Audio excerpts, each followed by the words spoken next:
Hey everybody, what's going on? Okay, it's me, John D. Villarreal. We're getting ready for the radio show. We are joined by Laura DiBella. It's going to be unbelievable.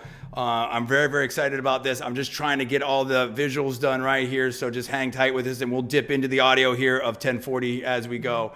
Let's see. Let's just test it out real quick. Good afternoon, I'm meteorologist. Okay, we'll do a little weather there. That's cool. Let me see if I can get this right. I'll just play around with this, get the right sort of fix here. There we go. Look at that. I'm getting better. So we're going to talk all kinds of stuff about Enterprise, Florida. We're going to talk about John Yu's going to be joining us at the 5 o'clock hour. It's going to be great. Let me just see where we're at. Off and on almost any. Yeah, we're probably about 1 minute. We're 1 minute out. Is there anything while we're doing this, Laura? Is there anything specifically you want me to cover? No, but I'd like to give my friends here at Orlando Sanford Airport, a nice plug because they are allowing me to use their conference room. Perfect. Done. Because my meeting went a little. The upcoming. I needed a quiet space and internet. So I love it. I realized this was on TV. So I think we're almost ready. I love that. We're going to do that. Serving Tampa Bay families. All right, we're getting ready. We're probably like 30 seconds out. 30 seconds out. All the action this fall by. We're almost okay. This is right after this one. We're going to be ready. So we're going to talk about all kinds of stuff. So if you're watching live right now or later, just wait for a little bit here. We're about 30 seconds Canes.com. And we're going to be talking with Laura DiBella. And it's going to be great. It's going to be an awesome show. Reflect the views and opinions of Genesis Communications, its management, staff, or advertisers. Welcome to the John Villarreal Show. Now, here's John. Hey everybody, what's going on? Greater Tampa Bay area on Newstalk 1040 AM. Exciting show. Y'all have been waiting for this one. This is a big, big one. Right now we're going to be joined by Laura DiBella, the former Secretary of Commerce for the great state of Florida and also now CEO of Enterprise Florida. In the 5 p.m. hour, we're going to be joined by Professor John Yu out of Berkeley, a Supreme Court and constitutional law expert, and we're going to be talking all things about the Supreme Court, his new book, what's going on, politics, everything like that. This is the John D. Villarreal Show here on News Talk 1040 AM, Greater Tampa Bay area, but we're also live on LinkedIn, YouTube, and Facebook, and we're joined right now by Laura DiBella, the past Secretary of Commerce for Florida, President and CEO of Enterprise Florida. We also, now Laura, I follow you on LinkedIn. You're always doing things. You're doing stuff with the ports. You're doing, so much stuff with Florida out there. Technology's coming in here. Business is coming to Florida. Tell me about your journey and what's going on with Florida right now. Gosh, where do you begin? There's just so much going on, here in Florida. I can't, Florida is so big, and that's the most amazing part is that, you are never not busy when you are in a job like mine, when it comes to Florida and all of the activity that is happening here. I mean, my journey here is, manyfold, but it just started in real estate and commercial real estate, I was recruited into economic development. And from there, I was recruited into port leadership. I was a voluntold port director for a little while, about 2.5 years. And then I moved into the harbor pilots, the Florida harbor pilots, where I worked with all of the seaports and all of the shipping activity with the seaports, and then landed with the secretary role. So, and running economic development for the state of Florida through Enterprise Florida. So it's been a true honor and privilege. I feel like I know this state better than anybody because I know it from all the way down to the local level, all the way up to the state level. So today I just wrapped up a meeting with the Orlando Sanford International Airport. Tell me about that. You're there right now. Go ahead. What are they doing? Yes, they lended me their conference room. Because I was running overtime and I needed a quiet space to be with you guys. So lots of economic development opportunities here. So it's a tremendous amount of land, in terms of end users and certainly the capacity to bring more air travel, to Florida, more flight capacity. So it's I call it one of the hidden gems, here in Florida. We have so many airports, 20 airports, but there's a few that really rise to the top as far as potential, and this is definitely one of them. So that's awesome. Now, love them all equally, but I see potential in this one. No, absolutely. Now, what kinds of flight traffic would we see there? Would we see like a 727, 737, Airbus? Like what level of traffic can they handle? Well, they have a very large runway, actually. They have an 11,000 foot runway, which is not something that you would typically see here in many airports. So you could theoretically land the space shuttle here on this runway, you know, because it's an old, you know, like many of our airports, you know, it's an old military training facility. So it has good bones, to put it that way, to support pretty much all sorts of air traffic. So, you know, when you look at things from my side, you know, of course, passengers are, you know, more passenger traffic would be wonderful to see. But also there's huge opportunities in cargo, you know, expansion, air cargo type of applications. So, you know, really the sky's the limit, to use a pun, you know, as far as, you know, where you can go and, you know, where else is better than in Central Florida. And, you know, probably we'll get into this later on in the show, but, you know, a huge opportunity for Florida is in the eVTOL, the electric vertical takeoff and landing. I'm so excited about that stuff. I love that stuff. Yeah, so we could talk all about that. And airports are obviously prime contenders, you know, and supporters of that type of activity. And Florida is just ripe and is going to be the place for eVTOLs. So now, just a little bit of logistics here, because both of us were running a little bit tight on time here. I have a little bit different breaks here. So we're going to go to the 4:29-ish, and then we pick up again around 4:36. And you've got a 5 o'clock. Do I have you for one segment, or can I have you till 4:45? What's your availability, just so I know? Up until 5. Okay, yeah. Perfect. We're going to cover so much ground. I am so excited because Florida is really happening. Now, give me the history again. You were appointed by Governor DeSantis, is that correct? Yes. Okay. Walk me through that, because a lot of people would love to get inside on that and really know about that. I'm going to move my camera a little bit while you do that. Just tell me how that went down. I'd like to say, you know, a lot of blood, sweat, and tears, and luck, you know, and a little bit of luck, you know, in the process. I think I was just in the right place at the right time. You know, having kind of the comprehensive background, you know, that I have, you know, knowing the real estate side, the commercial real estate side, you know, having the local economic development experience, the port experience. We were, mind you, when the appointment occurred, we were just coming off the heels of the COVID shutdown, you know. Oh, my goodness.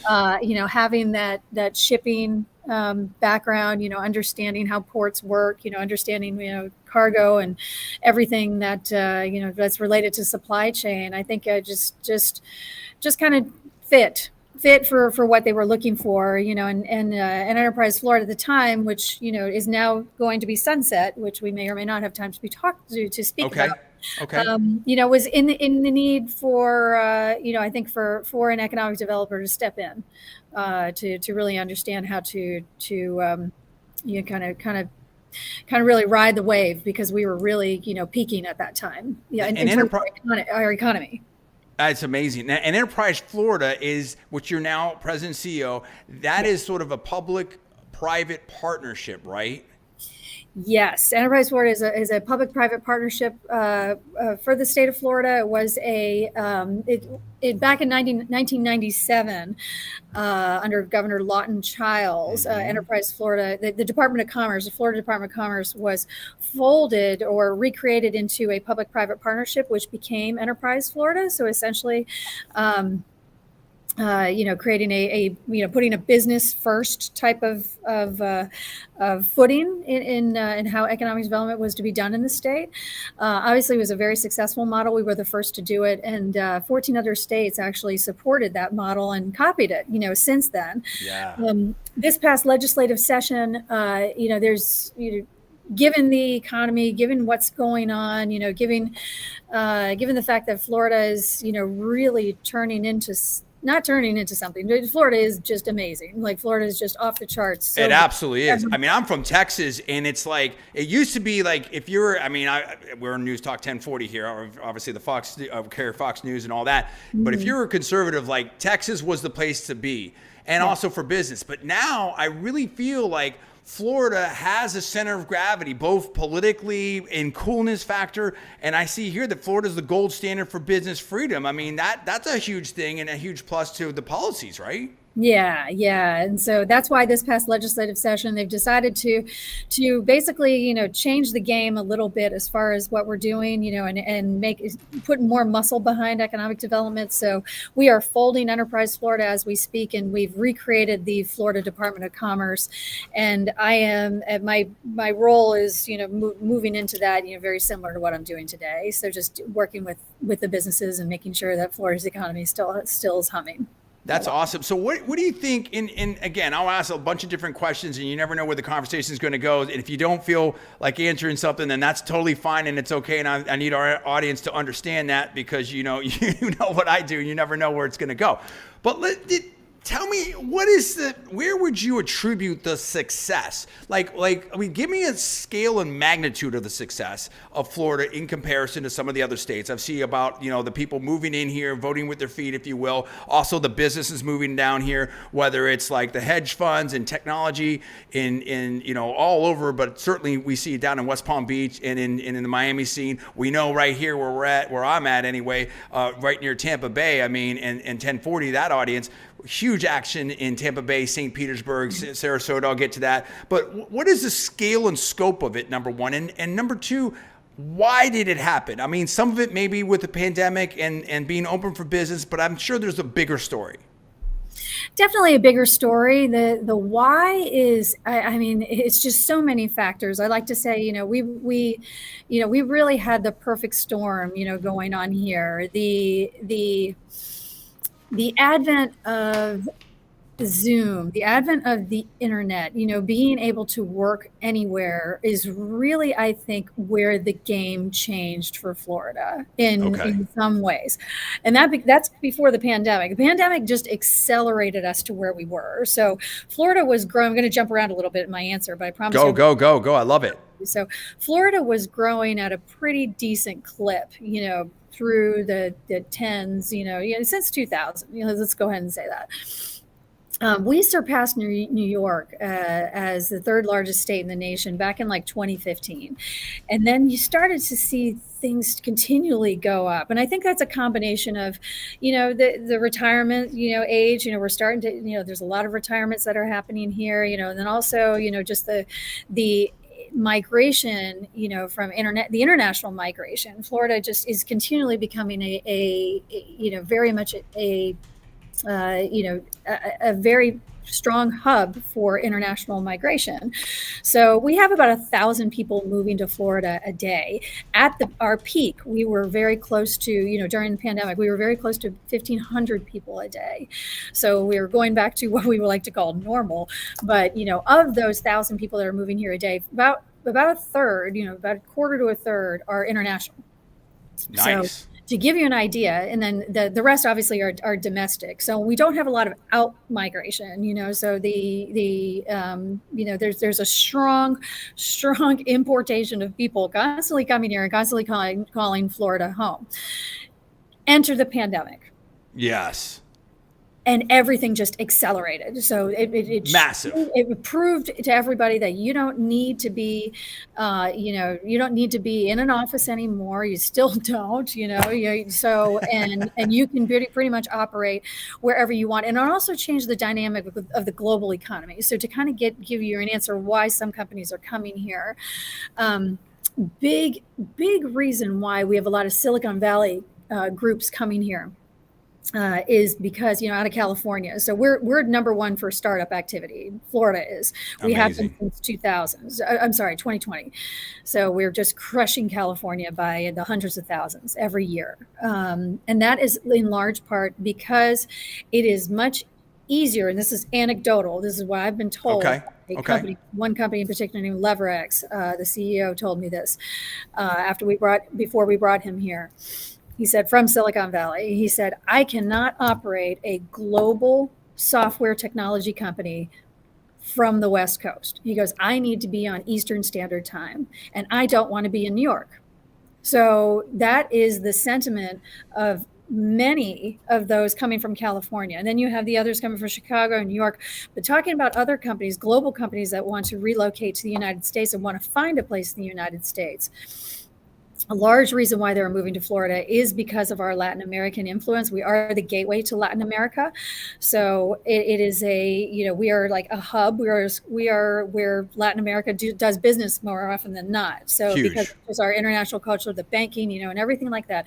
So going back to what I was saying before, and then you have, just the great weather, and just, the lower tax rate, all of the wonderful things that Chicago, New York, and all of those places don't have. So yes, have prices gone up? Yes. Insurance has gone up? Yes, but it's still way cheaper than New York. It's still way cheaper than Chicago. So that's why we're seeing a lot of that kind of migration. So it's coming at us from all angles. And finally, go ahead.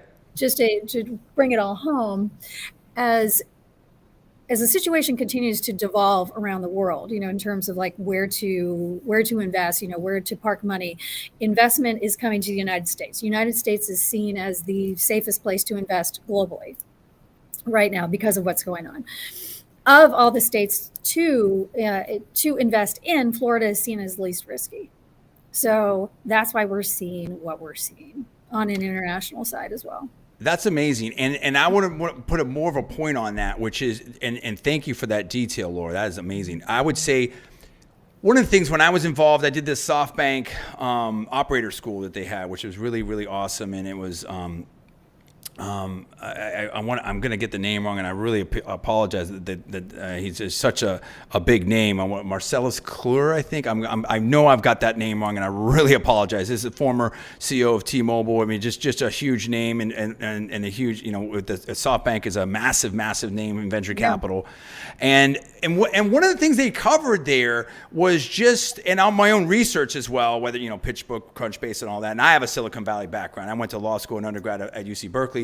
And I worked for a top law firm, Wilson Sonsini, Goodrich & Rosati in Silicon Valley for Mario Rosati, top name. I mean, unbelievable. And again, I don't want to get into, my viewers know the resume and all that, but so I'm deep into it, met a lot of the top VCs and stuff. And I think what Elon's doing, it kind of gets me back to the Silicon Valley roots. But the point being is, but my research has shown that there is a huge opportunity with investment writ large. I'm not giving anyone investment advice or anything, but I'm just saying of where how about let me rephrase that.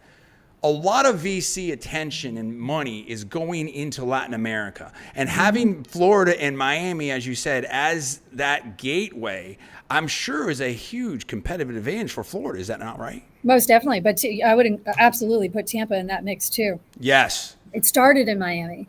Tampa's on fire. Oh my gosh. Tampa is on fire, as you know. So Tampa is becoming highly competitive to Miami in terms of startup activity and just, it's a force. It's a force. Jacksonville being third. Jacksonville, what I love about Tampa and St. Pete, Sarasota, that whole area, and I want to talk about that in a second, is, Miami has a lot of stuff going on, has that international level visibility with Messi and all the different things that go on, now Tom Brady and everything like that, Star Island, et cetera, crypto.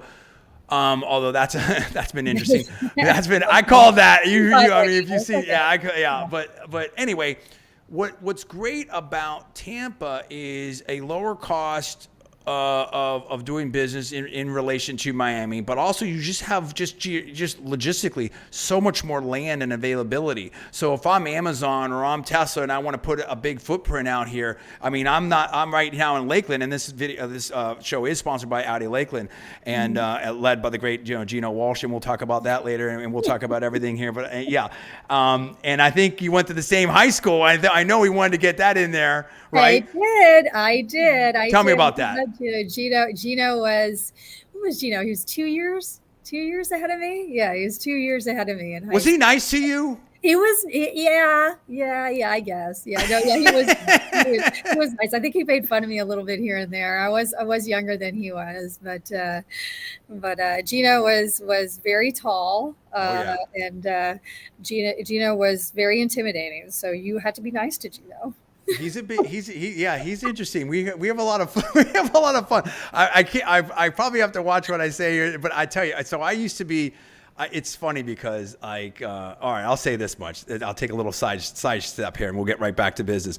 I used to be a 4-time national champion in powerlifting, and I was like undefeated my last year in wrestling. Yeah, In fact, I was wrestling a little bit with Team USA and Bill Martell. So this is like, I was a really, really good athlete, and I took third in the world in 2004 in powerlifting. I kind of had to, and I was pretty much undefeated in club judo. So I qualified for collegiate nationals in judo. So judo, wrestling, and powerlifting were my best sports. And in fact, a couple of my uncles went to state championships for wrestling in Pennsylvania. So I have that background. So now Gino, he's much bigger than me. He's played Division I football. I think he was a linebacker. I mean, he's, outweighs me by 80 pounds. And I'm, as my old wrestling coach likes to say, I retired, well, that's another thing. I retired, but my injuries didn't. But also, like, you have two types of athletes, either has-beens and never was. So I'm a has-been, and I'm like way past anything resembling decent shape. But every once in a while, Gino likes to lock up a little bit and kind of test the champ out and stuff. And he's very strong. He's a big guy. He's got a lot of energy. He's a great business executive. And it's really interesting, the intellectual horsepower, the physical fitness and everything. And he's someone that loves to win and loves to be the best. And we definitely align on that point. And I stumbled into the car business, actually, and I just happen to be super good at it. But it's amazing because all the things that I've done, technology and venture capital and new business models and new ways of doing business, whether it's Vroom, Carvana, Tesla, has come to the automotive space, right? Mm-hmm. And what I love about Gino is obviously he's the boss, the big boss, and we don't always agree, but what I really appreciate about him is the commitment to excellence, but more than that is the willingness and the living on the edge of trying to innovate and trying to bring in new technology and new ways of doing business. And we have here at Cavalli the single point of contact, which is basically, one person does your whole deal and all that. And I don't want to, we're not promoting here on LinkedIn, but, Gino really did a lot of work on that and has gone to conferences and speaks. And also, as I think is on the Google dealership group or something like that, and really just studies. And he almost went to law school too. So I really appreciate that about him. And he hired me 10 years ago, and we keep somehow doing business together. So no, I definitely am a big fan of Gino Walsh. And so you guys went to high school where, in Gibbons or what? That's I'm a huge fan of his. Yeah, I'm so happy for him. He's been so successful. We went to Colonel Gibbons High School in Fort Lauderdale. So yeah. Marcelo Clore, that's I just got that on for SoftBank. So let's get back to business here. So what I was going to say is, right over here, not far from me, is you've got distribution for Amazon, PepsiCo, Best Buy. So you have the footprint in the greater sort of Tampa Bay area that's maybe a little bit harder with Miami, because you've got about 15, 20 miles before you run right into the Everglades and stuff. I think Miami definitely has its spot, but I think as you project further, a lot of people have said, like, this I-4 corridor that I'm right outside of between Orlando and Tampa, that's really going to be a big engine for Florida, right? It's a massive driver. It's a massive driver to absolutely everything that's going on. Everything, high tech, you call it the high tech corridor, it's a transportation corridor, it's a distribution corridor. It's, it's an everything corridor. So when I talk to companies, basically you kind of sandwich it all together. You're like, so Olampa, or yes, Osuna, whatever you want to call it, it's all there. And it's very appealing to many people. And I'm sure you're familiar, Tampa Bay, Port Tampa Bay is now bringing in some car service for primarily that reason, because it's central to Florida. Yes. And they can distribute it, via rail or however which way, every available option is there through Port Tampa Bay to distribute vehicles. So you imagine, vehicles are tough to distribute. So if it works for cars, it works for pretty much everything. I love it. We're going to talk about the Tech Hub. We're going to talk about everything. We're still joined by Laura DiBella, former Secretary of Commerce for the great state of Florida. You're listening to the John D. Villarreal Show here on 1040 News Talk 1040, Greater Tampa Bay Area. We'll be right back at you. Okay, now we're still live here, but they're on mute now, so we just we chill for about 4 minutes. If you need to do something, that's totally fine. I want to cover, and I'll save it for the show, but I'm really like, I think what happened with the Miami tech scene was great in some ways, but I think there's huge missed opportunities. You may have seen what I posted in one of the earlier shows. I know you're super busy. I mean, maybe not, but my take is, and I've been saying this for years now, honestly. At first, I was trying to be a little bit subtle with it, and I try to talk to Mayor Suarez's team and other VCs and other academics and some of the incubators. I'm like, look, if you're going to be a Me Too for Silicon Valley or Austin or Seattle or these other tech hubs, fine. But, as we've seen with the Twitter files and all the censorship and everything with conservatives, like that's not the major opportunity that I think Florida presents. Like why can't we have a tech hub that is at least, doesn't have to be like a conservative tech hub, but why can't it be conservative friendly or it's okay to be a moderate. It's okay to be a conservative. You don't have to lead with the woke cause or whatever it is. I kind of want to get into some of that, and I want to launch something because I just think there's this massive opportunity. In some ways, that's kind of what Elon is somewhat getting back to. Yeah. Right? And I don't know how much you've thought about that or want to touch on that, but I just feel like Florida has a ridiculous opportunity in that space because I can't tell you the amount of people that off the record, off camera, like, hey, John, I agree with you, or I'm this, but I can't say anything. Like I'm, VCs, lawyers. I mean, a lot of people in tech, and it's just gotten it's just gotten out. I mean, it is. Well, we all see what it is, right? Yeah. Yeah, I think I can speak to it to a certain degree now that I'm not secretary. If I was secretary, I'd be like, I got to stay away from Got you. Woke what stuff. do you not want to talk about? How about that? Maybe I should. Anything? Do you want to talk? Don't worry. I can dance around a lot of things. Okay. Fair enough. Because I'm gonna get a little. little. I'm in sales. You're great. No, I want you. I want you as a regular guest. I've seen your stuff. I love it. I love the vibe. I love the whole thing. I'm sure he's gonna join us at some point. Like it's gonna be great. I'm gonna get some water just to save my voice a little bit. Yeah. And I'll be back. I want to say probably 4:34 is usually when it's gonna. So I'll be right back. Okay. Okay.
So how long have you been doing this, Joe? I have been doing professional media on and off. I never did it full time, but for about 20 plus years. I started right before law school.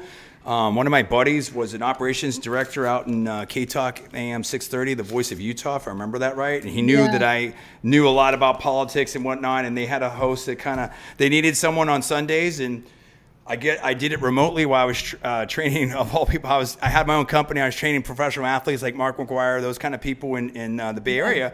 And I crushed it. People were still calling and asking about my show and whatever. And I went out. Hold on, I got to check how we're doing here. Putting families. Okay, and and then I'm gonna get the name wrong. It's been so long. But there was the big GM of KSFO KGO in San Francisco met me, and I'll remember the name later. And he's like, "Hey, you're a natural." And then he gave me a spot on KSFO for fill-in. Hold on. Come to get your... And I would do it here and there. So I had my own show in Sacramento, Salt Lake, and Miami, here. And and then I also did national TV, and I kind of flipped over and did a live TV show. I've done all kinds of different stuff. Human services. And obviously I do, my YouTube channel's got 63 million views and going, and then we do this. Wow, are we on YouTube also? Yes, 1 second. Hey, Tampa Bay, what's going on? We're live, we're back. I'm here with Laura, John D. Villarreal show on Newstalk 1040 AM. We've been talking, the show continues because we're live on LinkedIn, YouTube, Facebook, and I'm here with Laura DiBella, the former Secretary of Commerce for Florida. We are talking about all kinds of stuff. We're talking about EVs, we're talking about technology. One of the things that I wanted to talk to her a little bit about is, I announced earlier, probably my first show, right? I mean, on 1040 News Talk 1040 AM, we talked about how my background in Silicon Valley and how I really believe that we need to have, I haven't figured out the name of it or how I'm going to totally position it, but let's just say maybe a conservative friendly, moderate friendly tech venture capital hub. But there's so many of my friends in venture capital or doctors or lawyers or investment bankers, startups, founders that are like, hey, off the record or off camera, John, I voted for so-and-so, or maybe I like Trump, or I like DeSantis, Governor DeSantis, or whatever, but I can't say that, or I have to be low key about it, or they'll write me, emails and I've been in the political game for a long time, and I've taken a lot of arrows in the back, right? I mean, and we found a lot of heat before it was even a thing, Laura. I mean, I'm telling you, like I don't want to turn this into something, but I will just say this, the New York Times found my little brother, and in the print, not on the line, in print, had him in it. So, I mean, we're on someone's radar screen. When I tell that to even my liberal friends that are like, oh, you're crazy. We're like, okay, well, they can't explain that one away, right? It's kind of like, it's kind of like this stuff that we found in the White House. I mean, it was somebody's. They don't know who. Yeah, but there's no prints. No prints, no suspects. It's somebody's, right? And so I really feel like there's this, particularly with the pandemic, particularly with Twitter files, particularly with woke, tech and woke capital, woke corporations and ESG and all this type of stuff. And listen, the way I phrase it is, I'm sort of jumping around a little bit. I'm all for good causes. I'm all for charity. I do that. I have a lot of friends that are liberals, a lot of academics. I love everybody, right? I'm freedom, peace, opportunity for everybody, right? I mean, globally, right? But America is that shining beacon on the hill. And I really believe, to harken back to Ronald Reagan, that Florida can be that shining beacon. I mean, there's so many of these. I can't tell you how many conversations I'll be like, a law firm or tech or VC, oh, we love your background, we love your resume, we love your stuff. And then all of a sudden, maybe they check out this in their Google and it's just crickets. Now I can the one off the two. I mean, I've got a strong personality, but when it's happening like dozens of times, even 100 times, whatever, just so many, it's insane, right? And I was a monster rainmaker in Silicon Valley. Like I brought in like so many clients of firms. I mean, generating just ridiculous money from what I did. I mean, like literally major partner level as a junior associate. And so I'm that kind of person, but it's just we're seeing medicine go woke now. Tech has gone woke. Venture capital's gone woke. I mean, everything. Don't you feel that Florida, open for business Florida, has an opportunity? And I would love to kind of do something, and I would love your help. I want to enlist you if I can do that. I don't know, or at least point me in the right direction.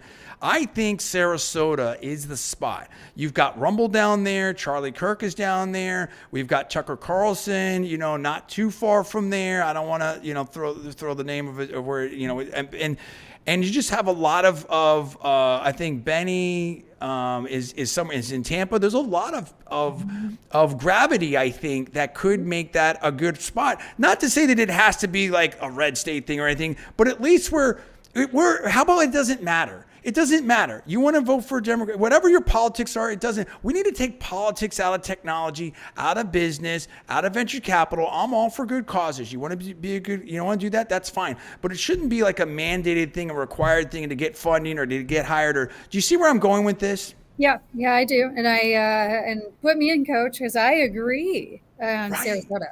Sarasota is amazing. So I did, I actually spoke to the Sarasota EDC, their Economic Development Commission, our corporation, annual event. I spoke at their annual event like just about a month ago or so. Huge event. It was like 425 people there. Wow. Wow. I mean, Sarasota is just on fire. It's on fire. Yeah. When I said Tampa earlier, I am absolutely including, St. Pete, Sarasota, just like really the west coast of Florida. And I wholeheartedly agree.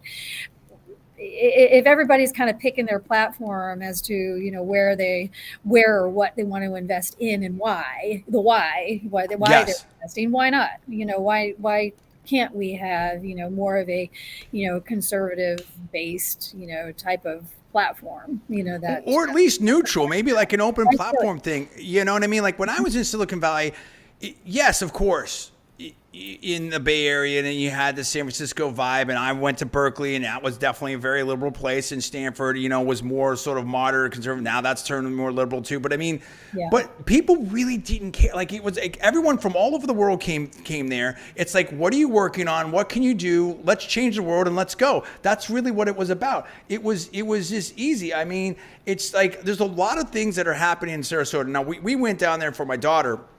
I mean, I've always liked Sarasota. I mean, for all the reasons, right? I mean, the beach and everything, and all that stuff.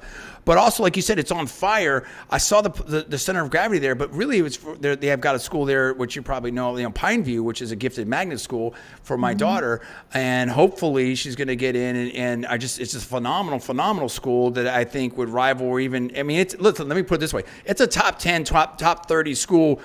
Period across the board, and if you get in, it's free. I'm so excited and bullish on what's going on with Sarasota and everything that that's happening there. But I think there's a huge opportunity here because you can't, as I said in one of my videos, and I guess it was like, when was it? Maybe even a year ago, at least 6 months ago, maybe a year and a half ago, but. Let's just say somewhere between 6 months and a year ago. A 50% solution is not a 100% solution. And I'm not saying don't take a stand if you're a company or whatever like that. But if you say, like Michael Jordan, Republicans buy shoes too. If you're basically saying pound sand to half your customers or whatever it is, or in some cases like Bud Light, a lot more than that, it's not a good business model, right? And so at the same time, like Fox News, I remember I actually interned at CNN when I was in law school. I interned at the CNN bureau in San Francisco with Rusty Dornan, Don Knapp, Greg Lefebvre, that whole crew. And I remember when Fox News came on and Hannity was up there, right? Hannity and Combs and all that. And they're like, and some people, I'm not going to characterize what was said in that room, but how about this? There was maybe some skepticism in my opinion. And I'm like, well, that's basically half the country. Like you've got all these other channels that addresses so you've got a massive opportunity for at least half the country that wants to do a startup, that wants to be, whether it's Black Rifle Coffee or there's so many different startups, My Pillow. I don't know. I'm not, I'm not singling out any specific one, but I think there's a huge opportunity there because, on the conservative side, I think that there is a lot of entrepreneurs. I think there's a lot of business. I think Florida positioning itself, and Governor DeSantis has done an amazing job as a governor and stuff. And maybe we get into a little bit of politics, maybe not. I don't know. But I think that this state has a ridiculous opportunity in that space. And I think where Miami missed it, it was like, hey, just come on over here. It's my characterization, my opinion. Just come. It doesn't matter what you believe. It doesn't matter doesn't matter who you're. Just come on over here. Just if you're tech or whatever. And venture, and I just think that it sounded just as left wing and as you would see anywhere else, and I think that we're really shelving a lot of opportunity if you're doing it that way. There has to be something for moderates, non-political people, liberal people, conservatives, everybody to just get involved and be part of the startup world, the venture capital world, if that's what they want to do. That's all I'm trying to say, Laura. Mm-hmm. Mm-hmm. I would agree with you. And in some ways, that's what Florida is, but people don't realize it. Yeah, it is the beacon for freedom, and super red state now, as evidenced by our last election, we're no longer purple. But, when you're talking to businesses, then most of which, are I want to say politically agnostic. All they want is just the freedom to do business. So they will go wherever they feel like they can operate the most efficiently and the most profitably. So, and that's what has been generating all of the activity here. And some will tell me privately, I don't necessarily align with everything, that is going on politically in your state, but I will make the most money in your state. Therefore, I'm coming. Right. And it's very interesting. And we talked about this, and I don't know if you want to, this is a good segue. So, I mean, we can hit it or we can move off it. I think that the political strategy, I've run some campaign, or I've consulted for campaigns, done some different things for some campaigns over the years. I haven't done anything for a while because it just got so hyper partisan, and it just is, I can only take so much, it's too crazy and stuff. And I just feel like people don't want politics everywhere. You know what I mean? Like, let's have our campaigns, and if I want to see a football game, I want to see a football game or a movie or whatever it is, right? But I do think that I look at this and I say, and if, I think even Buck and Clay were talking about this today, and I think, they put it pretty well, that Governor DeSantis, it's what I've been saying in a different way, Governor DeSantis has been an incredible governor. The campaign, not as much, and it's very hard to beat President Trump. I mean, again, it's just like what the Democrats are going through. What rationale are you going to, not have Joe Biden run if he wants to run? He's a sitting president. I don't see how that works out, right? I mean, that's circa Jimmy Carter and Ted Kennedy. I don't, I think that in that attempt, and that political attempt, we've seen Governor DeSantis in some ways go almost to the right on social issues, but not so on the economic issue. It's very interesting. But I think that, to me, it's all good because it's great experience no matter what. Let's see what happens. I think we've got a great array of candidates. I mean, I'm so excited about, Governor DeSantis, obviously President Trump, no question. And I think I've been a Trump supporter for a long time and stuff like that. But I'm also open-minded. Let's see what happens here in the primary. Vivek, I mean, is amazing. I think he's doing amazing things. I think, Senator Scott, there's so many different people out there. But don't you think it's sort of, well, maybe phrase this maybe in a slightly easier way. Take us inside, if you will, if you can, that administration. So you hear different things out there in the political, media out there. What's it like working for this administration? It's intense. It's intense, as I'm sure it is for any other. I mean, I was kind of like arm's length with the Scott administration because that's when I was port director. And economic development director, actually the entire time that he was governor of Florida.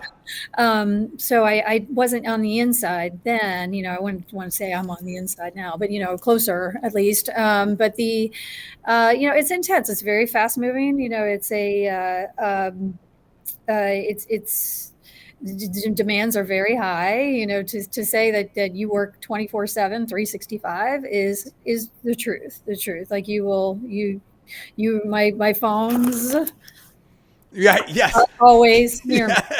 Are always near me, day and night. It doesn't matter. No time is sacred. No day is sacred. So it's definitely a perform. We are here not for labels or titles. We are here to do our jobs.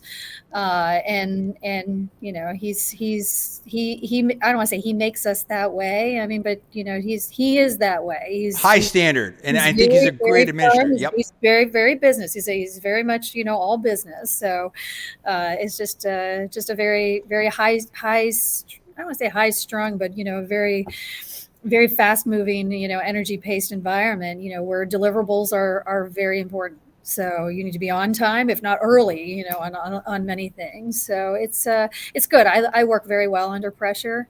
So it's a great, I enjoy the energy and the adrenaline rush that comes with like a very sharp, hard and fast deadline that's like tomorrow or something. So it's good. I mean, but, I think it's very early on, as far as the presidential, campaign goes. So I guess a lot can happen, now, but it's, it'll be interesting to see what's next. But yeah, working for the administration is it's something. Well, I love that. I love it. I think he's a great administrator. I love that it's business. I mean, I like to have fun and do great business too. But I do respect absolutely the let's get it done. I mean, what I love is that it seems like the administration wants to get things done, wants to be innovative, and even though like. Some would say, maybe like you said, friends from, people that come down from New York or New Jersey or wherever, blue state writ large, that maybe, the administration is going too far. Listen, a lot of parents, right? Look at what happened with Governor Youngkin and winning that race in Virginia when people thought it was blue. A lot of parents want a little bit of space, dude, a little bit of room to operate. I mean, because even Bill Maher said this, and Elon Musk put this up as a tweet. It was like, hey, that basically he was left of center, I don't know what it was, 10 years ago, and then, just about center, like 5 years, and now he looks right of center. It's not that he hasn't moved, the left has moved to, the cultural shift has been pushed so far. People want a little bit of breathing room. So to the extent that Governor DeSantis and the administration have been able to provide that for the citizens here and parents, that's a huge thing. And I think he's getting better out there. I think the whole Iowa trip has been good, getting them out there and meeting people and talking to people. And you can't discount that people say, oh, okay, President Trump was a political novice. Obviously not now, but when he ran, but you also forget that you're talking to someone very senior that has run billion-dollar businesses, that has, tremendous amount of experience and has been a international celebrity and interacting with people for a long time. And it's different when you get under the lights of the Super Bowl or under the lights of a presidential campaign. When you're in that big show, when you're in that kind of stage, it changes the situation. We've got about, let's say 7-8 minutes here left. And what I do want to talk about too is I want to switch it. I will say this, my last comment on that, you can comment if you want, and then I want to go into something else. My biggest concern is whatever's going to happen is what's going to happen. But in my opinion, if the Republicans want to win, at some point, whenever the primary is done, they have to come together. We cannot have a never DeSantis, a never Trump. We can't have any of that stuff anymore. I mean, and there's going to be so many things logistically. I think the Democrats are way better with the ballot and getting out the vote and all these types. There's so much that needs to be done. It's not even funny. So we can't have this division. We got to figure it out now. Let the primary be the primary, but we have to come together. But what I wanted to also touch on, so you can comment on that. What I also want to touch on is, a lot of people are saying, okay, great. Florida's open for business. It's doing great. Laura, you've done a great job. The administration's done a great job. I love it here. It's fun, but oh my goodness, traffic's getting crazy. Rents are going up, and how do I deal with all of this? What if I don't code? What if I'm not a VC? What would you say to that? How does Florida manage this hyper growth and still remain accessible to the residents that are here, and that would come? That's like the magic bullet question right now, because it's slow. The influx is not slowing down. So it's. I think it's really a matter of being in very close lockstep with our local partners.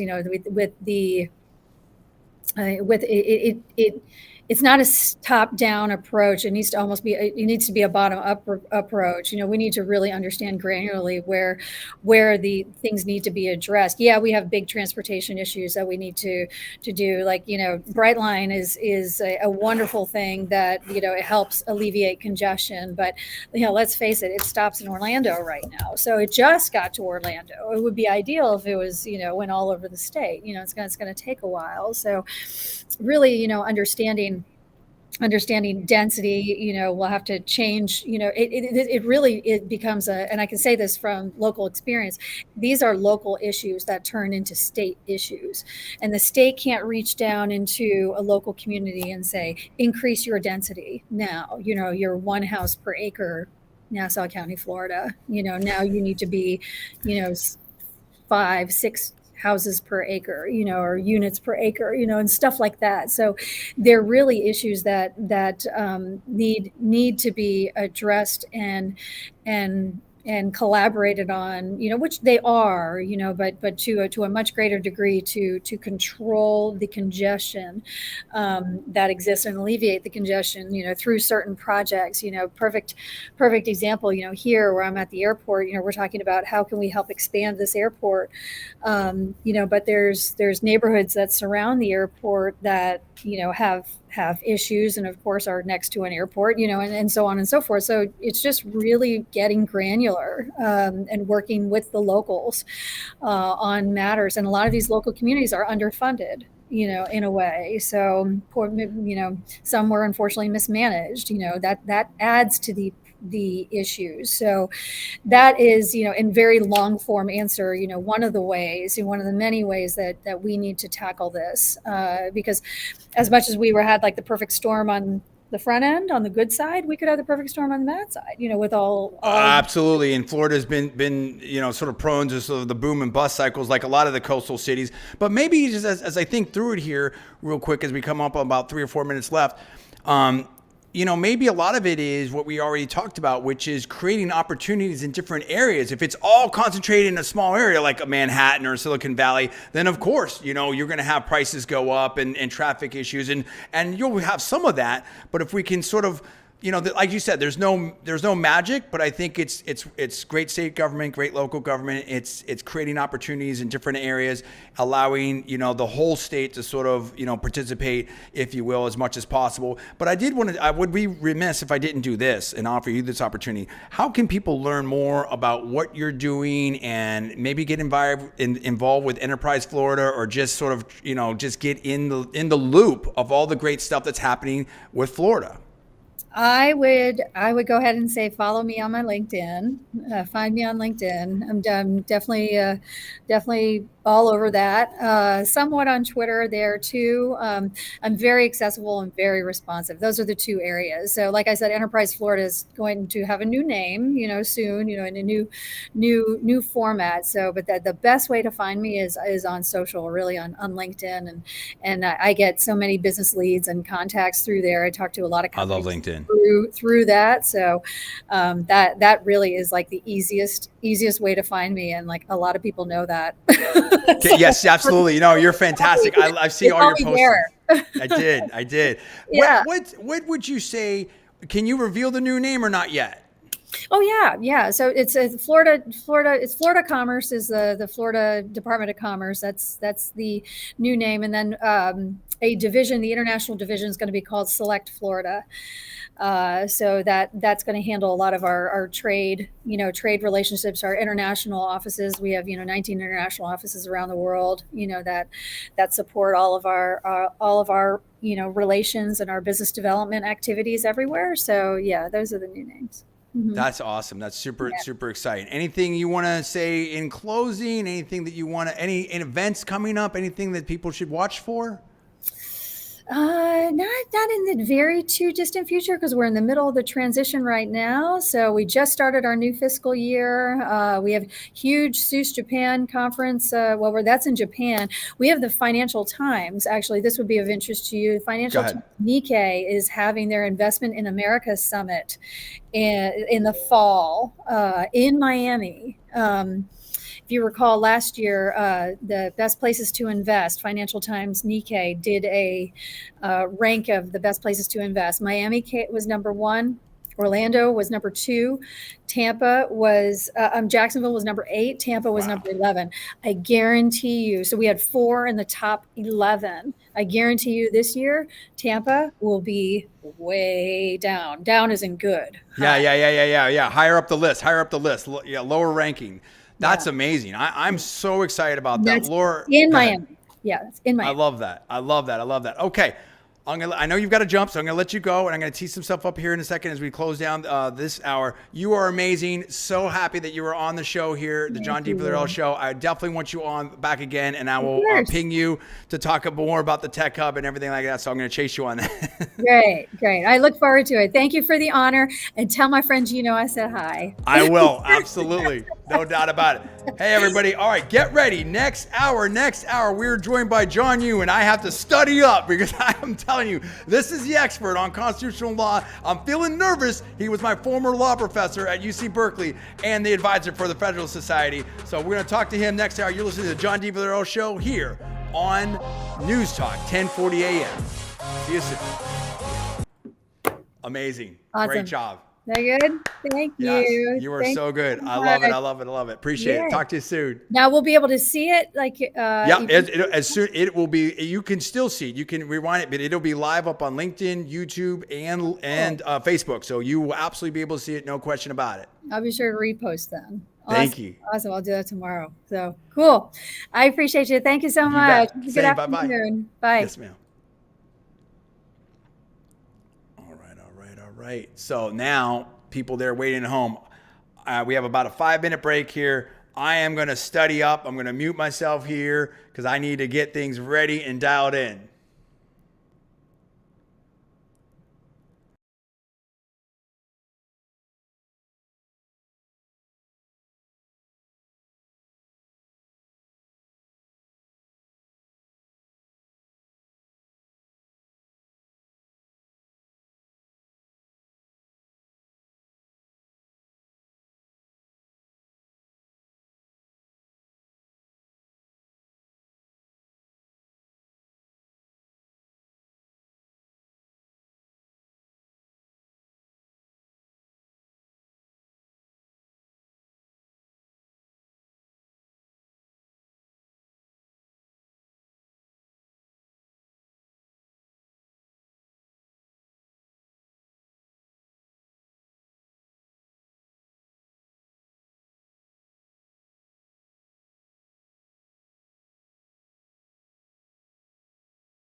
Hey, Professor Yu. Okay, now we're live right here on LinkedIn and YouTube. We still have about 3 minutes until the show. I'm just cramming up here. I had some stuff prepared, but I think it's a little crazy at work right here. I have a lot prepared here. I'm going to tee you up. We'll talk about obviously, I'm going to intro you, your background and everything like that. We're going to talk about the book, and we're going to talk about the Supreme Court, and we'll weave that in there. And then from there, I've got a lot of different places that we can go, as you saw before.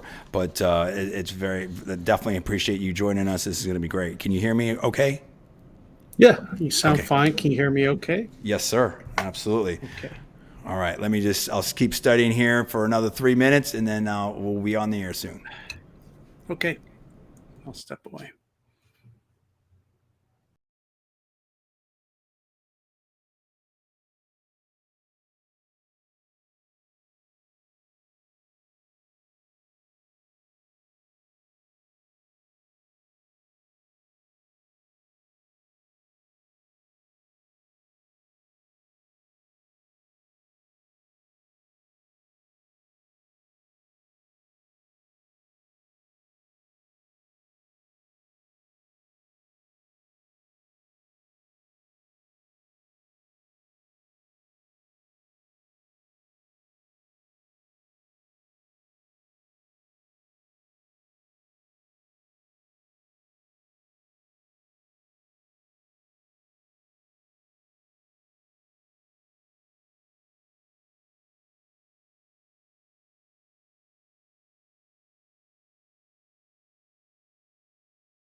to partly cloudy, occasionally cloudy, very muggy with periods of showers and storms, often on almost any.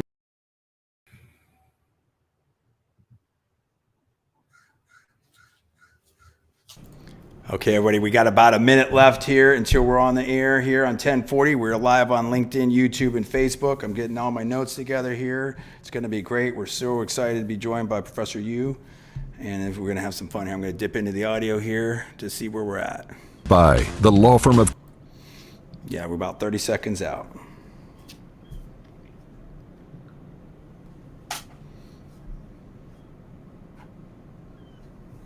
Hurricanes football.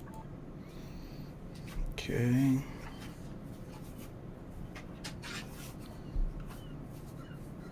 It's $20.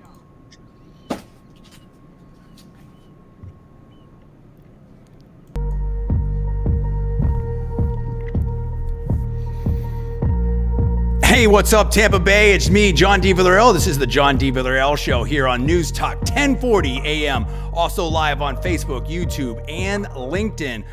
Huge guest, big time right now. I am so pleased in a second to introduce Professor John Yu. He was my former law professor at UC Berkeley School of Law. I had him for constitutional law, and also full disclosure was my advisor. For the Federalist Society, I was the vice president of the Berkeley chapter of the Federalist Society, and I really wanted to have him on. There's so much to talk about here, and he is a Supreme Court expert. He is a constitutional law expert. He has a new book, The Politically Incorrect Guide to the Supreme Court. And let me just tell you about Professor Yu. He went undergrad at Harvard, law school at Yale. He was a Supreme Court clerk for Justice Thomas. He is the Emanuel S. Heller Professor of Law at the UC Berkeley School of Law. He's also a visiting fellow at the Hoover Institution, and he's also a visiting scholar at the American Enterprise Institute. Fun fact, he's actually served in all three branches of government, which is amazing. I mean, I can go on and on and on. Professor Yu, you are an eminent scholar. I've been seeing you all over the media, also, Fox News. There's been big decisions this year and last with the Supreme Court. Tell me a little bit about how you see where this court is at, some of the decisions that you see, and talk about that, and also how your book works into that whole array. Oh, John, it's good to be with you, and congratulations on your new show. And Thank you. It's been a while since I last saw you as a student in our class. I hope everyone can agree you've learned a lot since then, and this is just the start of a great broadcasting career. So I think one way to think about what the court term and last term means is that the conservative legal movement, I think in part thanks to Donald Trump's appointments to the court, Absolutely, has achieved the main goals that it started out with almost 50 years ago. You would talk about the two decisions that all conservatives could agree were wrong, and I think many Americans thought were wrong, was Roe versus Wade, which created a constitutional right to abortion, and a case called Bakke, which allowed colleges and universities to use race. It took those decisions are from the 1970s. It took conservatives 50 years to reverse and uproot these, I think, terribly wrong and unjust decisions. Finally, the Supreme Court has corrected its mistakes. So that's one, is that kind of completion, I think, thanks to these Trump appointees to the court that achieved this. I'm sorry, sir. Yeah, I agree. And one of the things I was thinking about last night as I was trying to prep for the show and sort of talking through this and some of the things I want to get into, and feel free to interrupt me anytime. And sometimes I apologize, but I'll have to interrupt you a little bit just because I want to we have one segment with Professor Yu, and I want to really get so much out there if we can. I feel like, the liberals, if you will, and I don't want to put it in this left-right thing, but I guess you kind of have to in some respects, kind of always wanted at different times, wanted the court to sort of, as we like to say, more originalists like yourself and myself, if I can characterize you that way, sort of legislate from the bench. And I don't think the court does a great job of doing that, but I think the court over time, whether it's Justice Marshall on to now, does a pretty good job of sort of correcting. Would you agree with that? Well, first, I agree with the premise of your question, which is that the court has been acting like a legislature. Cases like abortion, cases like affirmative action. It's been trying to balance things which really the legislature should balance. And it's been making decisions that the Constitution leaves up to our elected representatives. And so I agree with you there. Second thing is, I'm not sure whether the court's been so good over time at correcting its errors, but it has been good these last few years. But again, it took 50 years. It took 50 years to reverse Roe versus Wade and return this question, abortion, which I think the Constitution clearly left up to the political process, just like it leaves the death penalty and euthanasia up to the states too. Other questions in life and death, and return those to the states. And I think the same is true this year about affirmative action, the use of race by the government. I think the court has. I think the court has fixed its mistakes. Your other question is, what's coming in the future? And I think what you're seeing in the future is more respect for freedom of thought, freedom of speech, and freedom of conscience. More respect for the role of states in our government, and more respect for the separation of powers at the federal level. That's really what I want to get into, and to map it out. We have Professor Yu until like 5:29 with the first break, and I want to talk more about these decisions in depth, and I want to talk about your book, which we're going to do here in a second.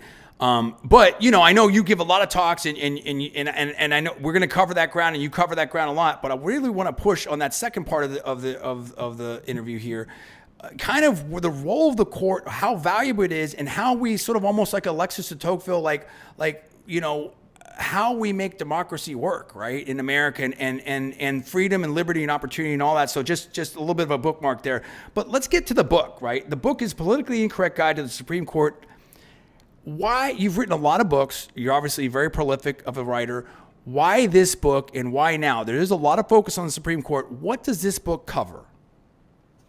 Well, it covers everything. It gives you a history of the Supreme Court from the beginning to today, but it mostly focuses on last term because there's so many important decisions: abortion, gun rights, religious rights. It previewed what was coming, affirmative action, and also the Roberts Court's effort to place controls on the gigantic administrative state that sort of runs all of our lives now, not Congress. And the point of the book was to show that the Supreme Court's not Republican. It's not Democrat. It's not interested in partisan politics. That's the image you would get. If you read the newspapers today, you would see, the Supreme Court said you can't use a race in college admissions. That's what Republicans have always wanted.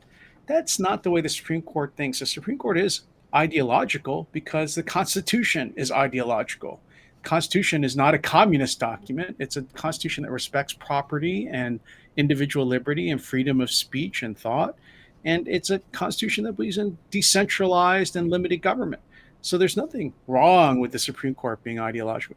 Second point we tried to make in the book is that the best way for the court to stay out of politics and to stay true to the Constitution is to try to interpret the Constitution based on the understanding of its founders, of the framers of the Constitution, not trying to update the Constitution every generation based on what we happen to think the words mean, because that inevitably sucks the court into the job of a policymaker rather than a neutral umpire.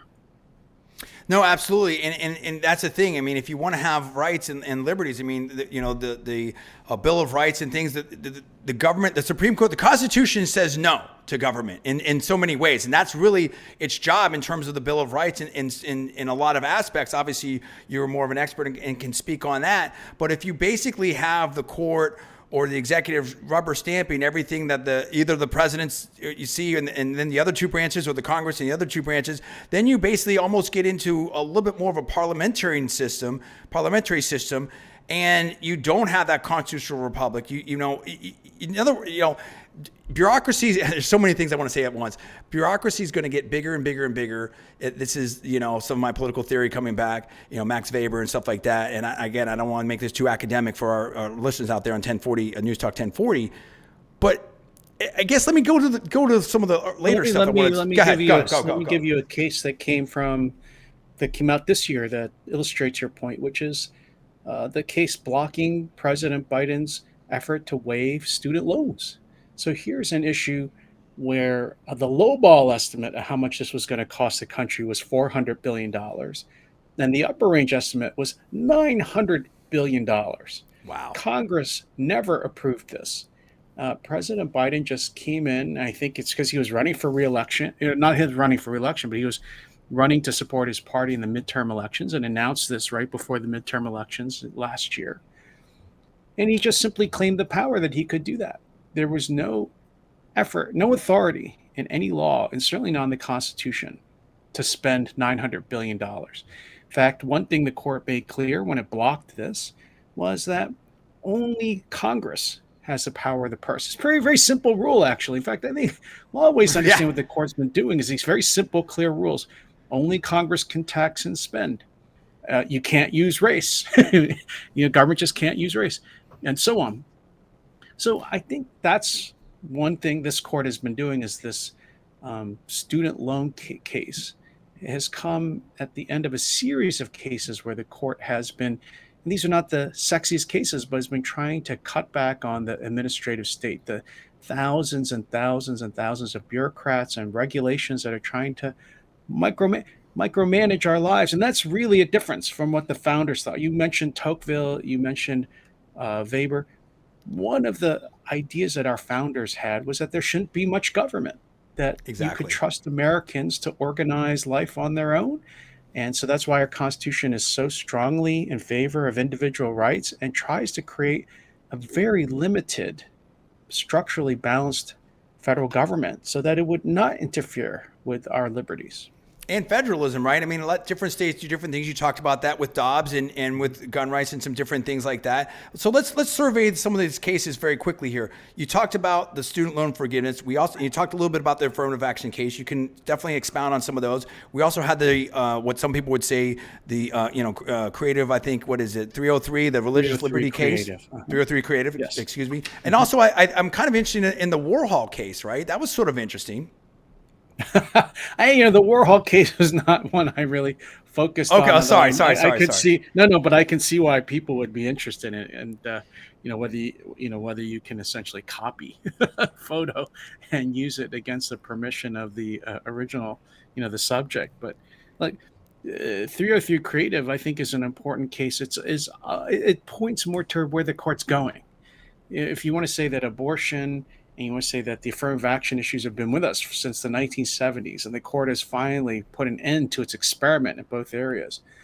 One place where it is breaking new ground is in trying to protect the right of freedom of speech and conscience and of the religious from the state and the state's ideology of the day. Right now, that ideology is, in Colorado anyway, tries to force people to bake wedding cakes for gay marriages, or in 303 creative, make wedding sites for gay marriages, even when the creators of those websites or those cakes, just because of their religious beliefs, don't want to. And so I think, again, this is another case where the court's just being very simple and clear. It's just saying the government can't force you to speak. The government can't make you carry its message. You have the right to be silent, actually, is this all the court said. And so I think what you're going to see in the future is the court expanding this right of freedom of conscience against a government that wants us all to think a certain way. We're going to talk about that. We're definitely going to get into that. And again, here on the John D. Villarreal Show, I mean, we're all for, peace, love, freedom, opportunity for everybody. And it's not about taking a side. It's just about, like you said, I mean, letting, I think what the court's saying here, I'm not speaking for you or anyone else, but is to have the opportunity, like you said, the right to say, how much liberty do we all have? Do you have the liberty to make your own decisions? Do states have the liberty to make their own decisions, or is everything going to be federalized? Is everything going to be politicized? Is everything going to be, this woke government, if you will? I want to talk about that a little bit here with the Fifth Circuit Court of Appeals. I don't know if you saw this, that stayed the Doty ban on government and social media contact, because that goes into some of this speech thing and what Elon's trying to do with Twitter, and the Twitter files has revealed all this different back and forth between government and social media. It's crazy. I agree. And this is the problem, is that that case was really interesting for showing how closely intertwined the government and social media had become, where the government would make demands on social media, take down this post, limit that person's influence. and the social media companies would do it right away. This is, I had a conflicted view about this because part of me feels, look, Facebook, YouTube, Twitter, they're private companies. Right. So I just said, yeah, there's the principle. You don't have to carry people's speech you don't agree with. But the government doesn't have that right. The government has to treat all views the same. It can't discriminate against one set of speakers in favor of another's just because it happens to agree with them. The government has to live under the First Amendment. Private people don't.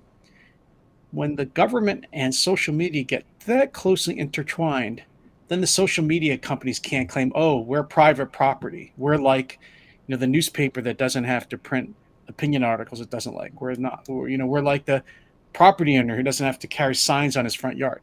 When they cooperate that closely with the government, then they're starting to get covered by the free speech clause. I think these social media companies are in a lot of trouble because of all their contacts with social media. And look, a lot of it was to suppress questions and doubts about the COVID lockdowns, frankly. That was what a lot of it was about. And I think we're coming to see that the government made a lot of mistakes with the lockdown, and not least of them was trying to censor speech. Yeah, it's crazy. Absolutely. And as I said on the show, how do you know what you know? If you look at 10, 20, 30 plus odd, news stories that have turned out to be wrong or edited or corrected over the last 3 or 4 years, it's insane. I want to say super quick, just very quickly, because there's other stuff I want to move on to on the affirmative action things. I remember when I went to law school at Berkeley, and I had some friends, and I'll just say it as a bit of an anecdote. I think sometimes maybe there's a characterization that, hey, if you're not in support of affirmative action, then maybe you don't care, you don't want to help people out, or you don't want to, whatever it is. I'm just speaking just sort of a very high level. And I think that someone made the point, whether it's Tim Scott, I can't remember exactly who, maybe it's Vivek, that, look, I mean, if people that succeed, it kind of, sometimes two things. One is to do the real work of mentorship and education and outreach and uplifting people is very difficult. It takes time. It takes an investment, right? And it's not a simple process. And number two, you don't want to have a situation where people have succeeded and then there's a question mark or an asterisk or whatever. I can remember people, and I'm not going to name the names, and they were actually friends of mine that were saying, oh, John, you got in because of X, Y, and Z. And the funny thing of it is that I actually applied to 20 of the top schools. I never applied to Yale, and I probably now looking back should have. I'm going to talk about some of the great Yale law grads, but I got fellowships and scholarships to all of them except for Harvard said no. Stanford, I was waitlisted, and I had to choose between Berkeley and Stanford. But as an undergrad, I took Professor Robert Cooter's course. He let me in the law school course because I think I got a perfect on his final, and I destroyed that course too. And I'm literally a certified super genius, and my LSATs were at or above the Berkeley standard, and were above these other people that were talking to me, and I did better in law school than them. So it's a really unfortunate thing when you have that kind of situation. And also you have the other thing why there was a lawsuit against Harvard, because you had some people with insanely incredible academic backgrounds that weren't getting into some of these top schools. So, as much as there's some people may think there's some positives, there's also some negative aspects, right? To the whole, and that's why the courts. Go ahead. Well, first of all, what the court's not telling any school how to run its admissions process. Schools can decide to go for the highest LSATs, highest GPA, students, or it can choose other things it wants to pursue. But what it can't do is use race. That's all. So, Berkeley, as you remember, when Berkeley, California passed Proposition 209, which banned the use of race by the government in the 90s. And so at Berkeley, we've tried to figure out other ways to have a broader set of views in the classroom. And so one thing that I think a lot of schools should focus on instead of race is class, is socioeconomic status. I think, and the court talks about this in its opinion in the Harvard case.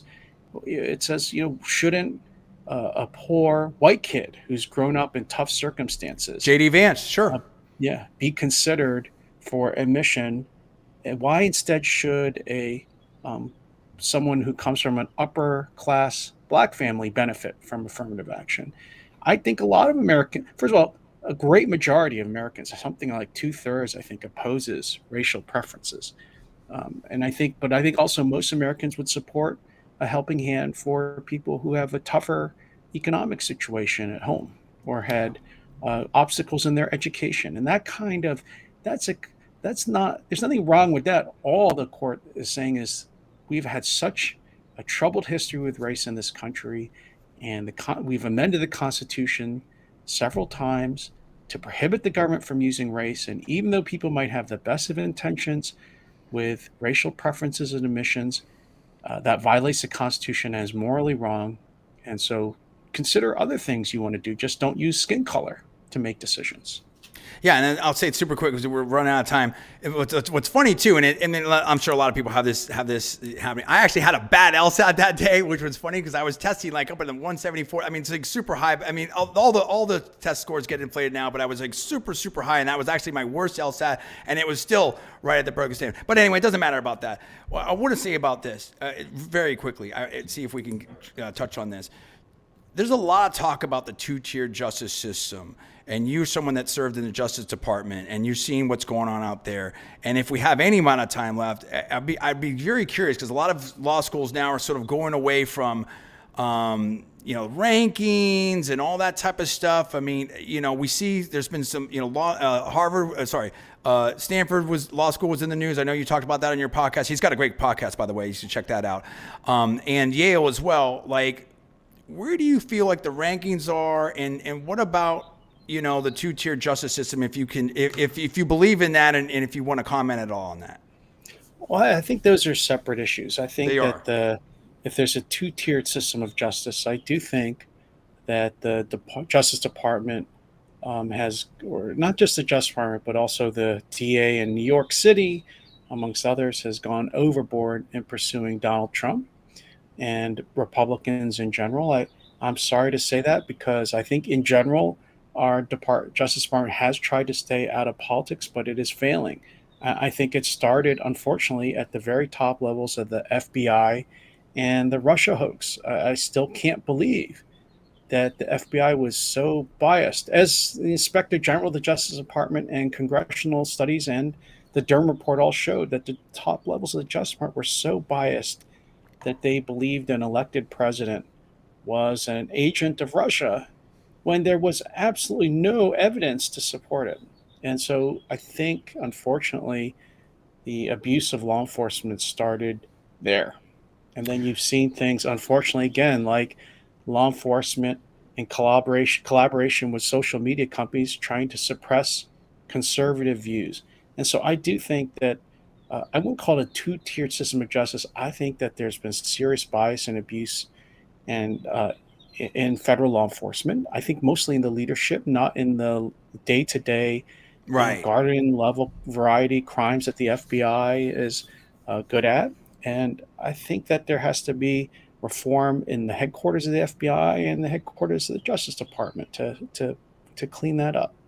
Are you optimistic? Do you think with the Supreme Court where it is? I mean, the one criticism I would have of President Trump, and I've said it on air, is, the strength was the weakness, right? I mean, my old boss, Mario Rosati, would always tell that to me at Wilson Sonsini, that, he came in as an outsider, political novice, but I think he kind of thought that was with the corporate stuff, you'd have a tough deal, but then you'd figure it out. But I mean, the political stuff, we're getting up for break, so I want to let you talk real quick here. Are you optimistic or not of the future with everything here? Yeah, I'm a great optimist about the country's future. I think we're going through tough times with some of the Biden economic and foreign policies, but I don't see why we can't turn it around just as fast as Reagan turned it around when he beat President Carter for re-election. I love it. Professor, you are the best. Hope to have you on later. Thank you so much. Really, really appreciate it. If I had bad radio there, it's because I could talk to this guy for hours. Check out the Politically Incorrect Guide to the Supreme Court from Professor Yu, and we'll be right back on the John D. Villarreal Show here on News Talk 1040 AM.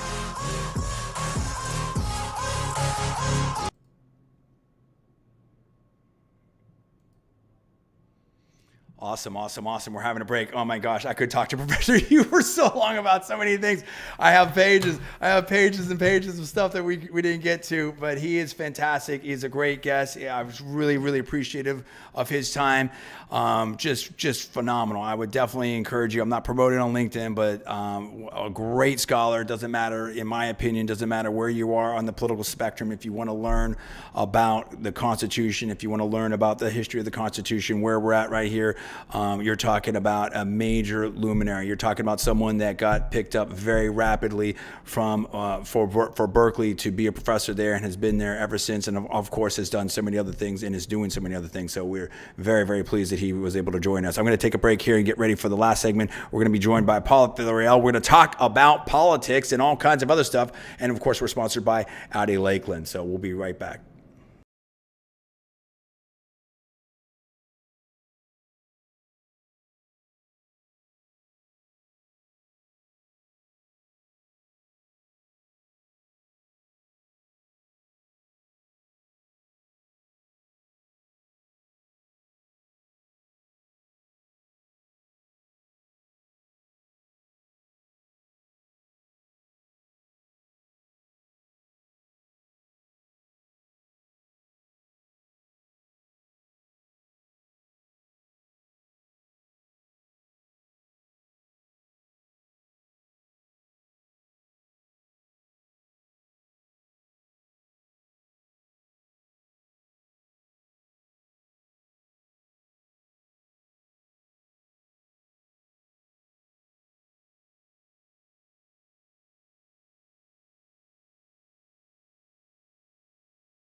Remember that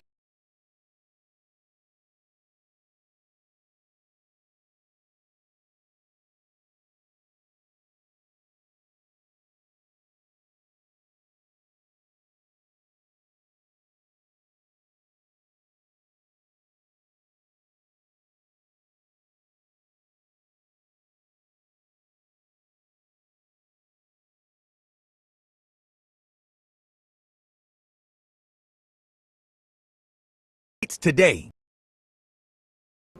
Okay, we're getting ready to go live again here, and we're going to cover the last segment here. We're going to talk about all kinds of politics, news, everything like that. Students in your community.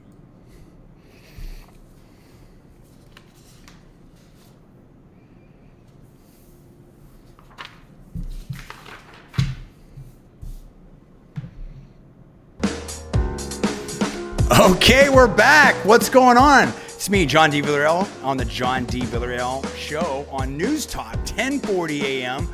What a show. Unbelievable. We were joined earlier in the 4 o'clock hour with the former Secretary of Commerce, Laura DiBella, for Florida. And she is the CEO of Enterprise Florida right now. Just unbelievable. Just covering all the great things in Florida. And we were just joined in the 5 o'clock hour from Professor John Yoo of UC Berkeley. And he is just, he's also with the Hoover Institution, and he's also with the American Enterprise Institute, and he was a former Supreme Court clerk for Justice Thomas. He was also general counsel of the U.S. Senate Judiciary Committee. He's just done so much. Unbelievable. He's served in all 3 branches of government. He's got a new book, The Politically Incorrect Guide to the Supreme Court. So just fascinating, covering all of these topics with the Supreme Court and the Supreme Court decisions. Now we're joined by Paul at Villarreal, my brother, to talk about all the things political going on out there. But Paul, I just want to get your quick reaction. Do you have anything? Professor Yoo is just so incredible. And Paul was criticizing me like, oh, you messed this up. It literally was exactly what I was saying. I could talk to Professor Yoo and of course, Laura DiBella, but either one of them, but for certainly with Professor Yoo, I could talk for hours and hours and hours, and we're trying to get everything, all the hot topic business done within about 23 minutes there. Paul, what's your take on what Professor Yoo said and where this court's at? And he seems to be optimistic. What do you think? First of all, let me just say that I thought the interview was great. And like you said, I understand that you're eager to get to things with him because there's so many things to talk about. But I love Professor Yoo. I've watched his stuff and his appearances on Fox and different places for years. And so he is so interesting, and he's so on top of the issues. And I know he does podcast appearances and different things, but I thought it was excellent. What I liked about Professor Yoo, among other things, is he is not afraid to tell you what he thinks. He'll tell you kind of where he stands, but he does it in an elegant, intelligent manner. He'll tell you, I do this because of this, and the Constitution is meant to be this. And it's very compelling. It's very interesting. Well, here's the thing, and again, not to say that I'm this super expert or whatever, but I've been doing, professional broadcast stuff for over, 2 decades now and stuff. And the point is this, with Professor Yoo, it's like he's very good. He's very good, and I'm not critiquing anything, but I guess I'm sort of trying to explain a little bit for the audience out there, is that I'm always thinking about the audience and the broadcast audience. What are they hearing? Almost like Rush Limbaugh, Howard, I'm always studying and thinking about that, and I'm very conscious of that. And we talk about that, and I'll like a great coach, I'll review film, if you will. I review the different shows, but he's so. And he does really well with all of the media stuff that I've seen. But at the same time, he's used to the academic, environment and the long conferences and the long answers. And some of this is very detailed. And so sometimes he and I you could feel it where we're both going to get very detailed. But for me as a host, I want to cover 20 different topics. And so a lot of times if you're on a show or you're doing a TV, spot, it might be 2 minutes or 5 minutes. So anyway, it's a long way of saying that, he lives in both those worlds. I definitely live in both those worlds. And sometimes you might unconsciously sort of, and again, I'm not saying him, I'm just saying for myself, right? Might forget it's hard to balance both. That's what I'm trying to say. It's hard to balance both to get and Joe Rogan. That's why Joe Rogan, and he's so great with what he does. He'll have people on for 3 hours because or Megyn Kelly for hours. You need that depth and that time to be able to go into everything. But Professor Yoo was very gracious with his time. He's very busy. And just for the audience out there, I'm sure I'm not perfect as a host, and I'm sure I made mistakes, but what I was trying to do was cover as much ground and as much new ground, right, as possible for the Newstalk 1040 audience out there, because this is really, I'm not kidding, this is one of the absolute eminent scholars out there and someone with tremendous experience and tremendous contacts, and it was a treat, and we're very pleased that he was able to join us here on Newstalk 1040, and of course live on LinkedIn and Facebook and YouTube to be able to talk about that. So, Paul, any final comments on that, or should we move on to the 2024 campaign and some of the other stuff in the news? Yeah, look, I'll just say I thought it was great. There's nothing. It's just you guys have different styles, which is you're more boom, boom, boom, and he's more very undeliberate, but that's okay. It works. So I thought it was great. Well, listen, I mean, very eloquent and very, media friendly for that's what a constitutional law expert, that's what they're supposed to be. That's a law professor, right? That's an eminent law professor. And so that's part of what I want to try to do. And that was in what I did on YouTube, the Ask a Super Genius series and things like that, of trying to make complex subjects, sometimes extremely complex, understandable. One of the things I wanted to touch on, but I didn't have time. I did not want to take. I only did what I thought was very necessary, but I did not want to take any part of that interview with my stuff and talking about my stuff and whatever and myself. But one of the things I try to do is to make the complex understandable and relatable and accessible, and I think that is really important and something that we need in society right now, and what we're trying to do here on the John D. Villarreal show. And there's a lot of things I could talk about now, but I want to get into this because, we would be not correct or we would be shirking our duty if we didn't talk about what's in the news right here on Newstalk 1040 AM. And that's, look, 2024 campaign. This is heating up, and we talk about it every week, but we're going to talk about it every week. We had no less than Tucker Carlson. Tucker Carlson's been doing a lot of media drops on Twitter. Tens of millions of people are seeing them, Paul. We have a Fox News debate that's coming up in August. We're all kind of getting through the summer here, and then we're going to get into the real political season. The primaries start in January, I believe. And we had events in Iowa and in Florida, and Tucker was talking to the candidates in Iowa, and President Trump didn't even show up. I mean, what's going on? Get us up to date. Yeah, this was a really interesting week because there were two big conferences or events that were held in different places. I think it was the Family Leadership Conference, I believe it was called, and that was held in Iowa. Trump didn't go to that. Pretty much all the rest of the candidates did go to that. But Trump sent Carrie Lake to go for him, essentially. Tucker Carlson conducted a series of interviews with the different candidates, and like the big thing that came out of those interviews was apparently Mike Pence doing poorly in it. And Tucker Carlson kind of terrible. like, people feeling like, well, that's the end of Pence's candidacy because of how poorly he did, particularly at a few moments. So, yeah, there was, let me just, that, the people that... Sorry, let me just jump in here and explain for the audience that may not have seen or heard that. And I know you, and I'll get you right back to you. Mike Pence, and you could say, so basically, what Tucker was saying is, listen, what about, so it seemed like Vice President Pence was supporting, military support for Ukraine. Okay, great. But then Tucker Carlson pressed him on that and said, well, what about the religious liberty and stuff like that? Like maybe there's some questions about that with the Zelensky government. Again, I'm trying to characterize what I think Tucker says. I'm not alleging anything and you can clarify. Paul, I know covers this a little bit closer than I do. And then Mike Pence, and then he's also said, well, instead of spending all this money, and it almost seemed, well, I'm jumping ahead. Instead of spending all this money, sending more money to Ukraine, and what about all of the problems and the need for money in the cities here that are in, some cities are in real disrepair. What about spending money on that? And I think Vice President Pence said something somewhere there was, I don't care about that, or that's my paraphrase, that's my recollection, personal opinion. I'm not saying that's an exact quote by any stretch, and Paul will clarify here. And in giving Vice President Pence the benefit of the doubt, you could say, well, maybe he didn't hear the question, or maybe he kind of, when and this happens a lot, I think, with media people and politicians, you already have an answer prepared, or you're just waiting, you're not really fully listening, you're just waiting to talk.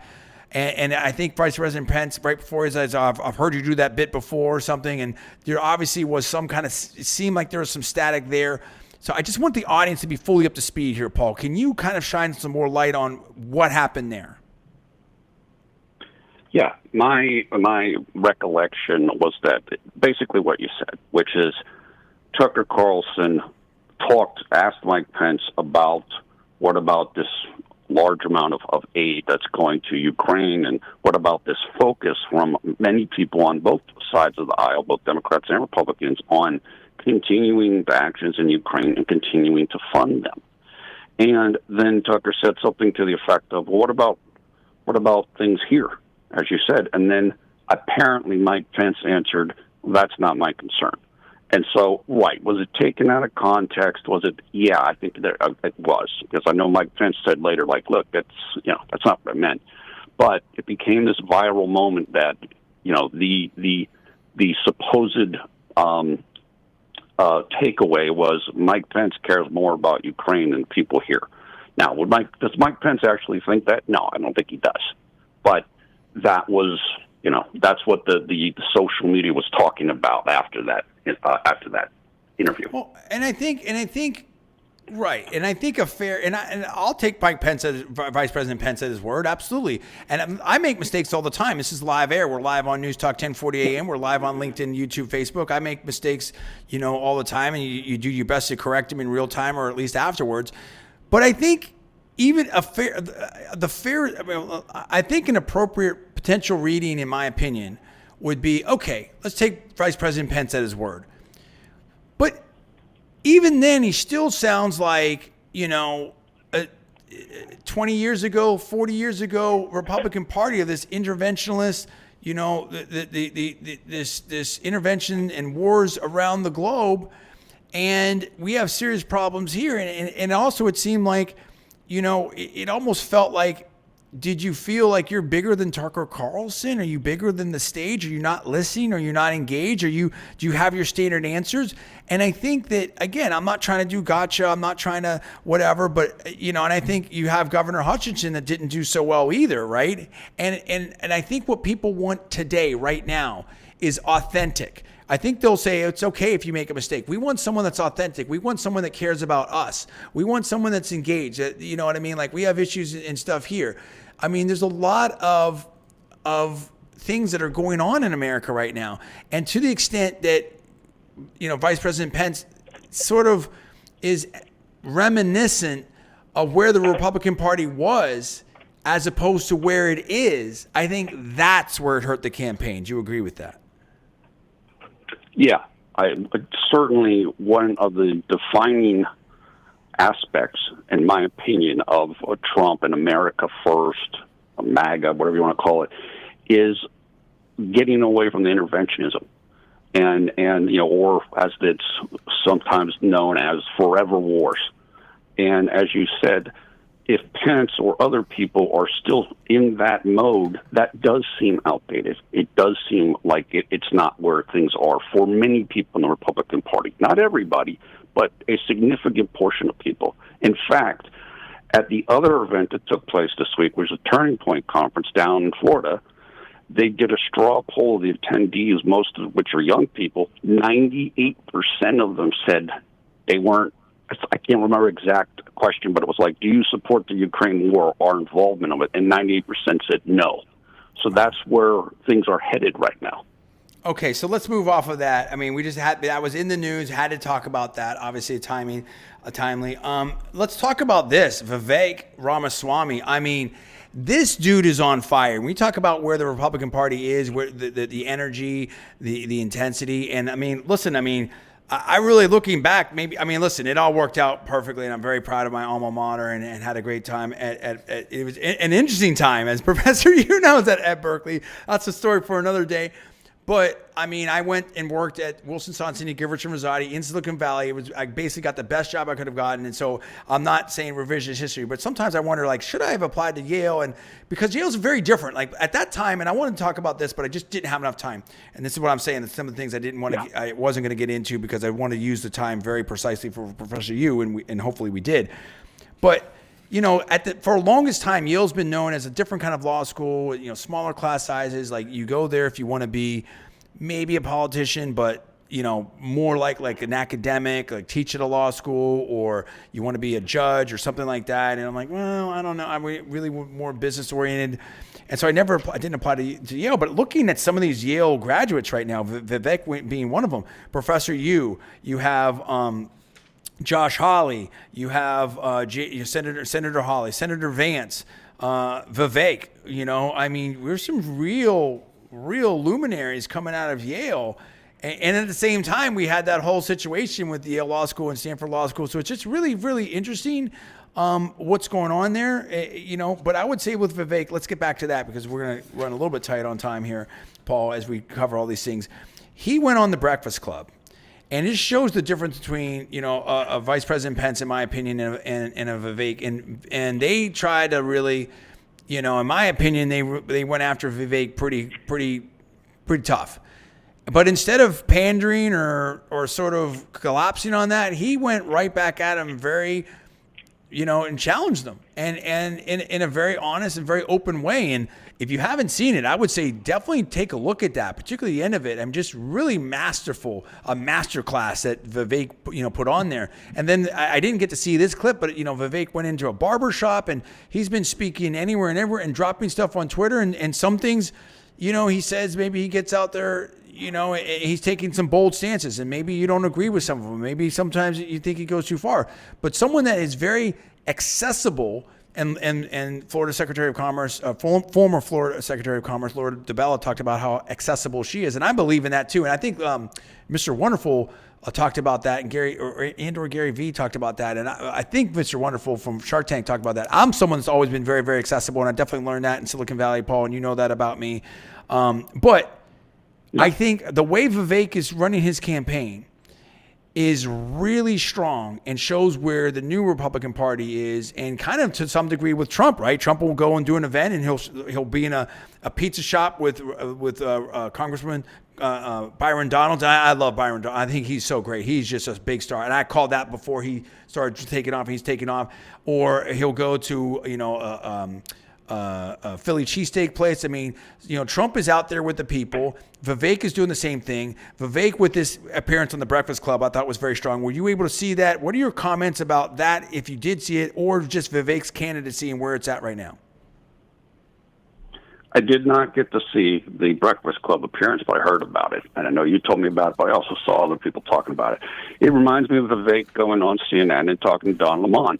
Like, that's what's great about Vivek, is he's a very good speaker. He's not afraid to take on difficult topics or subjects, and he can make strong arguments. And that is one of the things that people really like about him. He has excellent energy, and he was, treated as a star at the Turning Point conference. Like, he was swarmed after he got done speaking, kind of like their after event. So I think he is definitely on the rise. He is. He's. And President Trump has also said. I'm sorry, I apologize. Real quick, I just want to get this in very quickly. President Trump has said that Vivek and Senator Scott are on his, I think he maybe on his radar screen. My characterization that he appreciates what they're doing. I mean, Go ahead and keep rolling with that. Yeah, I totally agree. I didn't hear that specific thing. I do know that Trump just said, I think, when his interview with Maria Bartiromo yesterday, said that he's looking. Some of the people that are running right now could, basically make good people in the cabinet. And that probably, in my opinion, would include Vivek, because I think I saw this to somebody the other day. Where Vivek is at right now reminds me or makes me think about where Andrew Yang wanted to be. And I think Vivek's doing a better job of that, kind of even more successful. That's a very interesting take on that. I haven't heard that. I like that take. Listen, I also have to get this in here real quick because it's such a jam-packed show, and I thought I was going to be joined by maybe even one more person today. Like, the show is sponsored by Audi Lakeland, right here in Lakeland, Florida, and Tony, Zita, Danny Giovino, the general manager Tony Zita, and general sales manager Danny Giovino right now are offering, I think we're still doing this, well, let's just do it, right? $500 off any used vehicle, $2,000 off any new vehicle if you mention the John D. Villarreal radio show at the beginning of your deal. Very, very important. Sponsored by Audi Lakeland, the John D. Villarreal show. I mean, Paul, so let's talk about this. Where do you think, very quickly, let's cover this in 2 minutes and then wind down on some of the other stuff. The race right now, 2024. I think this is all about Trump right now. I think there's been interesting things happening, though. Now people are starting to talk about maybe potentially, hypothetically, threaten running third party on the Republican side. There's some discussion there. There's also, talk about, I think I heard a reporter pressing Governor Hogan on this. Someone asked Governor Christie about this. I think he turned it down. I think there's also discussion now more and more about, hey, well, what about someone other than Biden on the Democrat side? I mean, I think you're seeing some, increased activity now. And I think people, maybe the media, maybe the liberals are getting worried about where this race is at, because it's looking like it's going to be Trump-Biden, bro. Yeah, I mean, that's what I think, too. That's definitely what it looks like. I mean, information came out, basically, the Governor DeSantis, like his cash on hand isn't as great. He's like behind Trump, even though Trump has gotten fewer donations or fewer amount of money. I agree with you, though. There is concern, particularly on the left, about people like Cornel West, who is going to try apparently to be a Green Party candidate, Joe Manchin, who might run as an independent, how that could affect things, how that might affect things, because there's a lot of people who believe, and it's probably accurate, that in 2016, Jill Stein as a Green Party candidate might have ruined the chances of Hillary Clinton.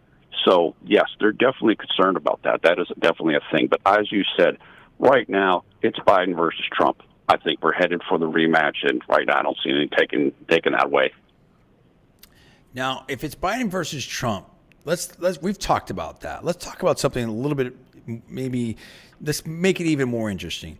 Who do you feel like is going to be the vice presidential picks? Do you think that President Biden stays with Kamala Harris, or do you think there's a change there? Do you think he puts in, Governor Newsom? That could be sort of interesting. People are talking about, okay, maybe President Biden. I've heard some speculation. Maybe he doesn't serve the whole time. Who knows? And then the vice president becomes president. I don't know. I'm not like a la Gerald Ford almost kind of deal. I have no idea. I'm just speculating on some things I heard in passing. I thought, and also, but more importantly, or not more importantly, but equally importantly, what about President Trump? Who do you think he should pick? Do you have any ideas at this point? Yeah, as far as Biden goes and Kamala, I don't think. I think there are people on the left who would like to replace her, but I don't think that's actually a realistic political possibility. I agree. Because what's the message that you send there? I just don't think that's a feasible thing. I do think Gavin Newsom is kind of coming up as the potential heir apparent, and that could get interesting in 2028. It's like, if Biden wins, well, does he promote Kamala, or do they go to Gavin Newsom? So we're going to have to keep an eye on that. As far as Trump, there's all kinds of names out there. There's Carrie Lake, there's Byron Donalds, there's Kristi Noem. I don't know. That is really a toss-up right now. Some people even saying Vivek. So I think there was a feeling that Trump should pick a female VP candidate, but now I think apparently there might be might be moving away from that. Not that they won't do that, but that they aren't limited just to that. So we're just going to have to pay attention to that, because I think there's a lot of good choices there. I think there's a lot of good choices. There's no doubt about it. I think we're just getting started. It's very, very interesting. Hey, very quickly, like Tucker Carlson's been doing a lot of stuff. We have about a minute left here. Where do you feel like Tucker is with his career? I heard he's about to launch the media company. Like, what's your take? I think Tucker's going to do great. In fact, he just made an advertising deal with, I can't remember. We were talking about this company earlier, like Public Spaces or something. It's some like conservative or neutral, like I can't remember what it is, but basically the story came out today that he made they're going to do like 7-figure advertising on his program for Twitter. So he's going to build. We know he's built Daily Caller before. We know he's built himself up on Fox. I expect him to succeed in this as well. And he's looking to raise a bunch of money to be able to do it, and Twitter is the perfect place to do it, in my opinion, and I think that's where he's looking to do it at. And extremely quickly, didn't you say he's teaming up with Neil Patel or something like that again? Yeah, and Neil Patel, who with him co-founded the Daily Caller site. Got to go, Paul. Listen, I want to thank so much our guests, Laura DiBella, former Florida Secretary of Commerce, and Professor John Yoo of UC Berkeley, American Enterprise Institute, Hoover Institution, and all kinds of other places. I'm John D. Villarreal. Thanks so much for watching the John D. Villarreal Show here on Newstalk 1040 AM. Have a great week. Stay blessed. Talk later.